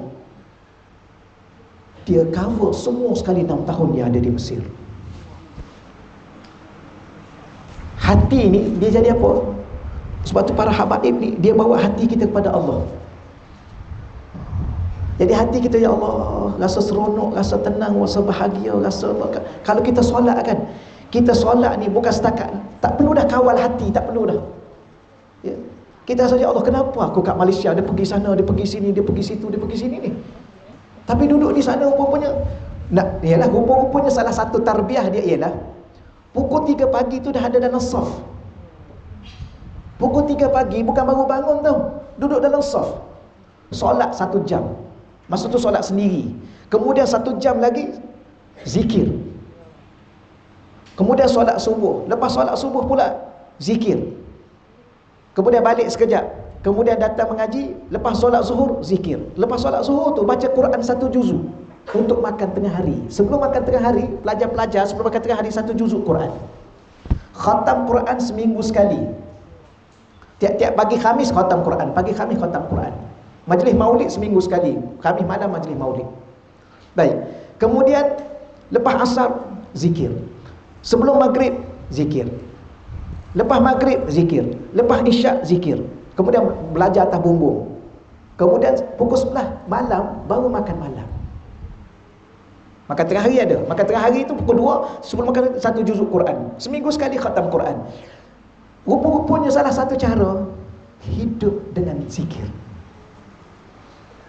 Apa makna zikir? Hidup dengan ingat Allah. Ketika itulah barulah Allah. Rupa-rupanya Allah ni dia nak satu je. Engkau nak ingat aku, kan nak ingat selain aku. Dan aku nak tengok sikap kamu, keadaan diri kamu seharian. Kalau kamu banyak ingat selain aku, silakanlah kamu jaga sendiri hati kamu. Tapi di saat kamu nak ingat aku, ketika itu Allah nampak sungguh-sungguh Allah jaga hati kita. Rupanya hati kita ni bukan kita yang jaga. Masalah sekarang kita duk fikir, ustaz, macam mana saya? Satu, macam mana saya nak solat, kemudian saya nak jaga hati saya. Semua saya. Betul ya? Boleh faham? Macam mana saya? Satu, saya nak solat. Dua, dah saya. Macam mana saya? Tiga, nak jaga hati saya. Empat, sebab apa? Sebab hati saya ni saya lagi. Faham tak? Kalau kita belajar ilmu tasawuf, dia panggil keakuan diri. Allah tak nak. Wujud diri. Allah tak nak. Jadi Allah nak nampak dalam hati kita seluruhnya pergantungan pada Dia. Ya Allah, kejap nanti aku nak solat, ya Allah. Ya Allah, di saat aku solat, Engkau minta aku ni khusyuk, ya Allah. Ya Allah, aku tahu aku milik-Mu, ya Allah. Hati aku juga milik-Mu, ya Allah. Ya Allah, tolong jaga hati yang milik-Mu ni, ya Allah. Kerana aku tak mampu melakukan apa-apa, ya Allah. Maka di saat kita masuk dengan bantuan Allah, Allah akan jaga hati kita. Dan satu pengalaman, saya duduk di sana tahu. Di sana lah, sekarang balik Malaysia macam biasa lah. Macam biasa. Di saat kita solat ni, kita rasa sesuatu yang tak pernah kita rasa. Salah satunya, kita rasa gembira yang segembiranya yang tak pernah kita rasa. Kita pernah gembira dengan mak, kita pernah bergembira dengan ayah, kita pernah bergembira dengan anak-anak, kita pernah bergembira dengan itu. Ada satu rasa gembira yang tak pernah kita rasa. Dan di saat kita baca Quran, Bismillahirrahmanirrahim, kita baca ya Allah, manis. Manis tu dia ada dua manis. Satu manis pada ingatan hati kita, satu manis pada lidah kita. Rupa-rupanya sampai satu saat kita baca Quran ni, memang dia manis kat lidah kita. Bismillahirrahmanirrahim, dia manis di lidah. Tak mampu kita nak cerita. Sebab manis ni, buah tembikai pun manis, gula pun manis, madu pun manis. Tapi dia bukan manis gula, bukan manis madu, bukan manis buah tembikai. Dia manis, Bismillah, dia manis. Okey ya? Tapi ini sedikit. Yang saya bagi ni 0.1% ni pada perempuan saya nak bagi. Mungkin kita akan cerita ke depan bagaimana membawa hati betapa manis dan indahnya bersama dengan Allah. Dia akan sampai satu masa ada rasa cinta yang sebenar-benarnya dalam diri kita kepada Allah. Akan sampai satu masa ada rindu yang tak mampu untuk kita tanggung, betapa rindunya kita kepada Allah. Di saat itulah kita masuk solat, kita baca Quran, kita berzikir, hati kita tak akan pergi kepada selain Allah. Macam tu ya. Boleh insya-Allah. Ada soalan lain? Ada soalan lain? Tuan-tuan ada soalan? Silakan. Assalamualaikum warahmatullahi wabarakatuh. Waalaikumsalam.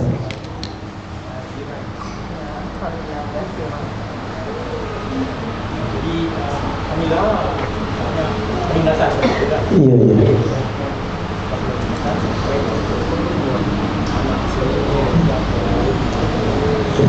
Saya sedikit ilmiah. Iya. Saya dengar yang Ustaz juga sedang buat hadiskan Rafiq. Iya. Saya rasa tak ada lah jadi kesusahan. Iya.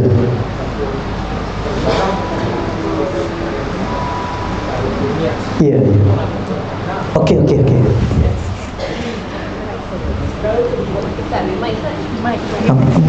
Bagi itu supaya dapat dengar soalan.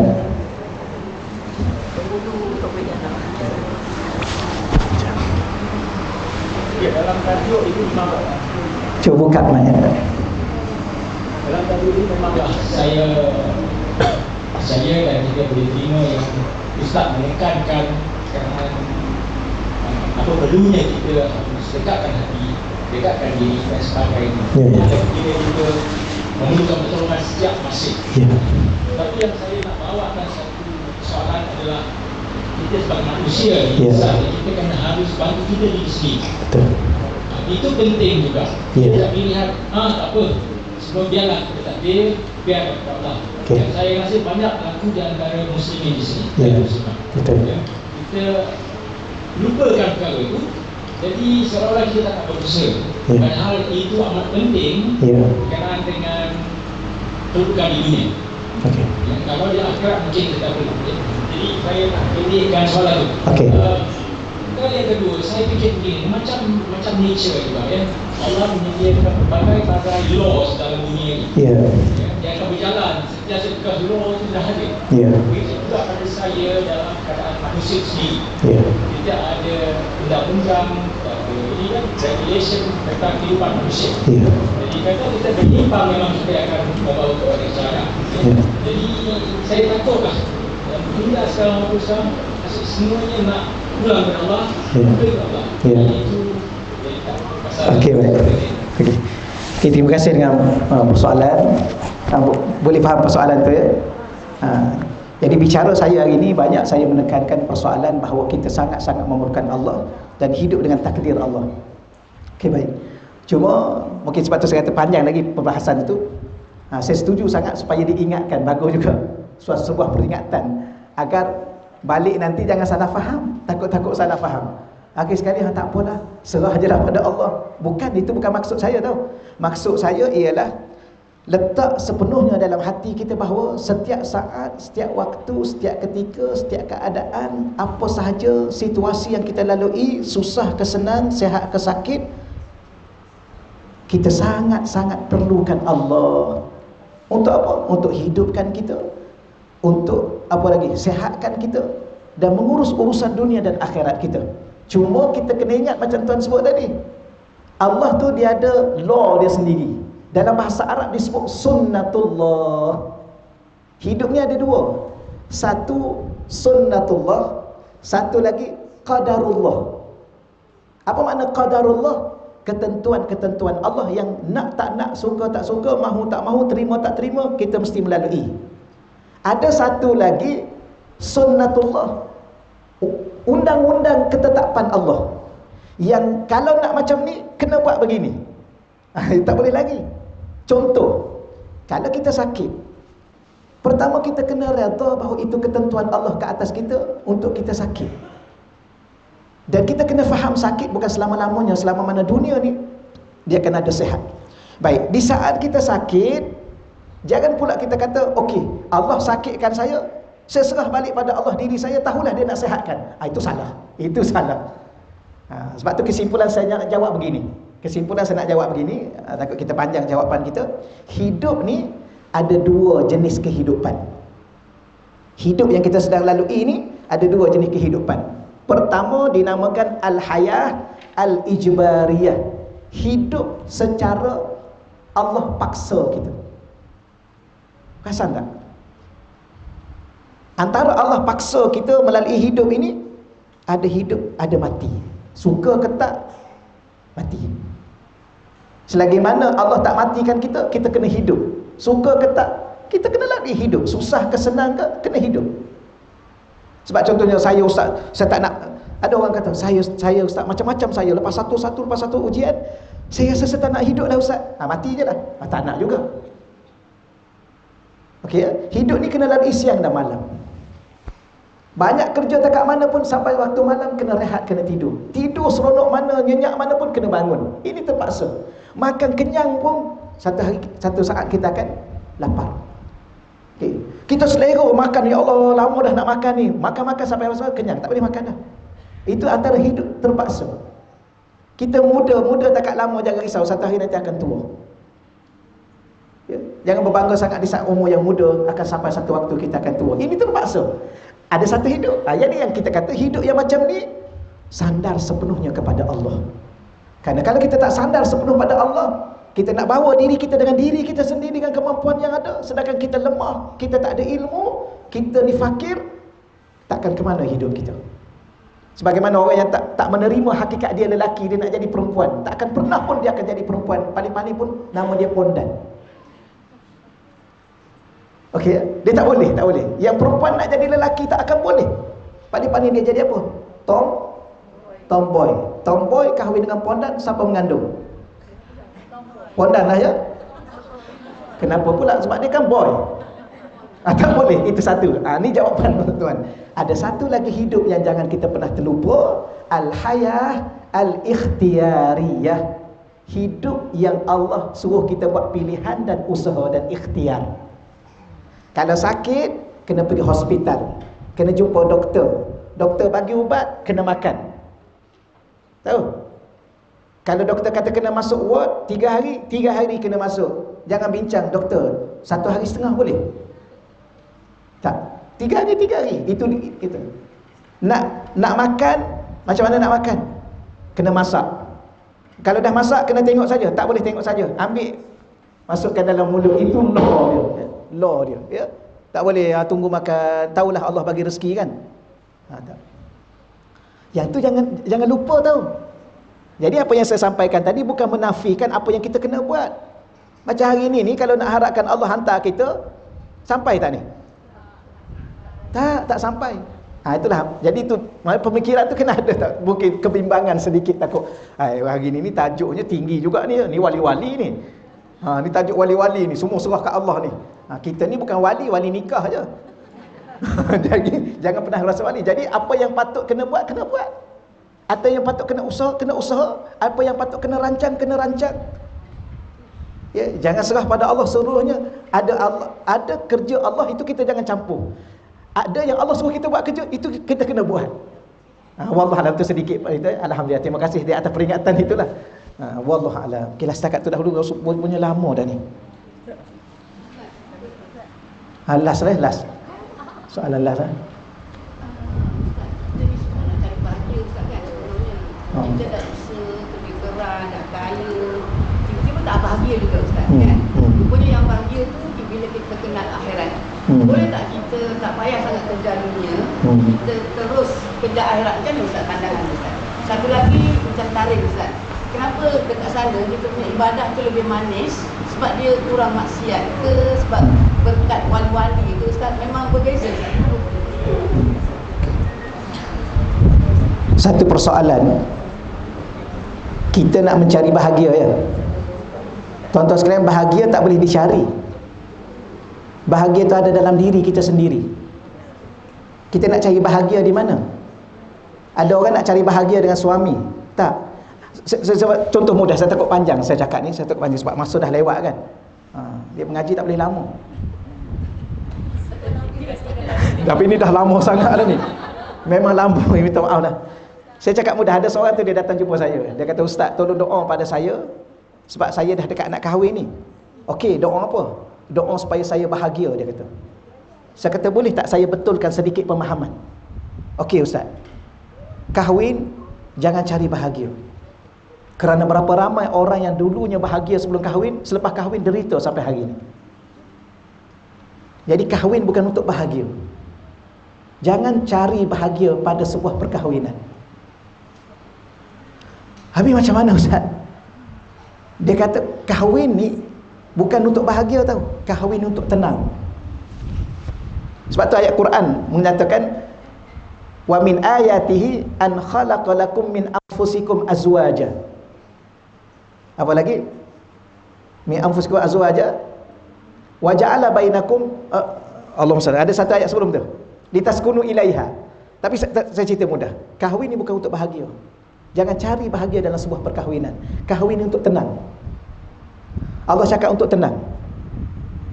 Dengan tenang tu ada cinta, ada mawaddah. Dengan cinta tu ada rahmah, ada kasih sayang. Ada 3 ni, tenang, cinta, kasih sayang, barulah ada bahagia. Dan bahagia tu pula bukan pada suami, bahagia pada diri kita sendiri. Jadi bahagia tu bukan kita cari pada seseorang, bukan kita cari pada sesuatu, bukan kita cari pada tempat. Ni sekarang ni sebab tu kita pesan apa, healing apa? Pergi kat pantai nak healing, naik gunung nak healing. Dia tak akan jumpa ketenangan pada sebuah gunung. Kerana ketenangan bukan ada pada gunung. Ketenangan bukan ada di pantai-pantai. Ketenangan bukan ada di taman-taman bunga. Berapa ramai manusia duduk dalam bilik dia pun dia boleh tenang. Kerana tenang tu pada diri dia. Jadi dia bagi alasan, kalau nak tenang, kalau nak bahagia, okeylah kita tinggalkan dunia ni, kita fokus pada akhirat. Salah. Macam mana mungkin nak sampai ke akhirat tanpa dunia? Ramai orang cakap macam tu. Saya Ustaz, tambah-tambah je belajar tasawuf kan, belajar zikir-zikir ni kan. Saya ni nak jadi ahli zikir Ustaz. Saya nak jadi ahli akhirat, saya tak nak jadi ahli dunia. Kalau macam tu mati je lah. Tak boleh. Dunia adalah dunia, akhirat adalah akhirat. Maka dunia ada suatu jambatan untuk kita sampai ke akhirat. Apa yang menentukan kita akhirat, apa yang kita buat di dunia. Maka untuk kita bahagia akhirat, kita kena bahagiakan kita dunia. Apakah hakikat bahagia di dunia? Apabila hati kita dengan Allah. Hanya Allah boleh bahagiakan kita, dan bahagia itu pada hati kita. Ya? Jangan cari bahagia dengan seorang suami. Berapa ramai suami menderitakan isteri dia sendiri. Jangan cari bahagia dengan anak-anak. Berapa ramai orang kecewa dengan seorang anak. Cari bahagia dalam hati kita sendiri dengan Allah. Itu maksud kita yang kita belajar hari ini. Wallahu a'lam. Okay, ya? Tarim. Tarim ni memang salah satu kemanisan ibadah tu, sebab tak banyak dosa. Bukan tak ada dosa, tak akan mungkin manusia tak ada dosa. Walaupun dia wali Allah, tapi dia tak banyak dosa. Kita duduk di tarim tu, nak jumpa orang perempuan tak jumpa. Tak jumpa, duduk sebulan. Kadang-kadang kita Malaysia ni kan, tengok ni Malaysia ni ramai orang perempuan gitu ni kan. Duduk di tarim sebulan, duduk sebulan. Kadang-kadang kita tertanya balik, ada orang perempuan ke kat tarim ni? Tanya jugalah, tengok juga. Ada kadang-kadang ada hari Isnin keluar ke pasar. Dia naik van dia letak ke pasar, dia bagi masa 1 jam. Lepas 1 jam, naik van tu kena balik. Kalau tak, kena tinggal jalan kaki lah jawab dia. Jadi masa tu lah nak tengok orang perempuan. Ada rasa juga kan, fitrah kita nak tengok orang perempuan, nak tengok arak orang perempuan. Tengok, semua gelap macam ni, hitam macam ni, macam ni. Tapi dia ni, dan ni nampak biji mata, sana tak nampak tu macam tu, tak nampak biji mata tu. Dia pakai purdah, dia tutup lagi mata dia pun dia tutup. Kemudian bila mana dia nampak kita dalam 1 kilo lagi dia nampak mata, dia lari. Dia lari. Dia tak ada, kalau kita berjalan ni lorong, satu lorong kan, kedai-kedai. Padahal dia nak pergi kedai tengah ni, kita pun nak pergi kedai tepi ni. Dia nampak kita, dia pusing, dia pergi kedai lain. Jadi mata kita, telinga kita, hati kita semua selamat. Tu salah satunya manisnya ibadah. Rupanya yang kita tak rasa manis ibadah, kerana ibadah tu telah hilang kemanisannya dengan sebab maksiat kita kepada Allah. Dan hari ni kita takut tuan. Kita takut. Sebab apa? Kiri kanan kita wali-wali Allah. Kita buat saja memang dia akan cakap kat kita. Saya pernah satu kali saya mengumpat dalam hati. Adalah benda yang berlaku depan saya pun cakap dalam hati saya. Saya kata tak ada adab orang ni. Saya cakap dalam hati saya. Ada seorang pakcik belah saya tu, dia tepuk paha saya. Dia tepuk, dia tunjuk kat hati. Saya pun termenung sekejap. Aku cakap dengan mulut ke cakap dengan hati? Memang sepatut saya test lah lagi sekali. Memang dia tahu hati kita cakap apa. Lepas tu duduk kat tarim tu, dia jadi hati ni apa? Allah. Duduk dia ni, duduk mengaji ni depan Habib Omar ni, duduk mengaji ni, Allah, Allah, Allah, Allah. Kalau Habib Omar paling ke lain, baru kita boleh tengok dia. Dia paling kita tunduk. Sebab apa? Sebab dia ni dia tahu apa yang ada dalam hati. Banyak kali dah, bukan sekali, bukan 2 kali, berpuluh-puluh kali kita kena. Itu hati. Wallahualam, setakat tu dahululah insya-Allah ya. Terima kasih lagi sekali pada Datuk yang jemput saya ke sini. Terima kasih pada Hajah Salwa. Minta maaf tuan-tuan ya kalau ada sedikit kesilapan dan sebagainya. Wabillahi taufiq wa hidayah. Assalamualaikum warahmatullahi wabarakatuh.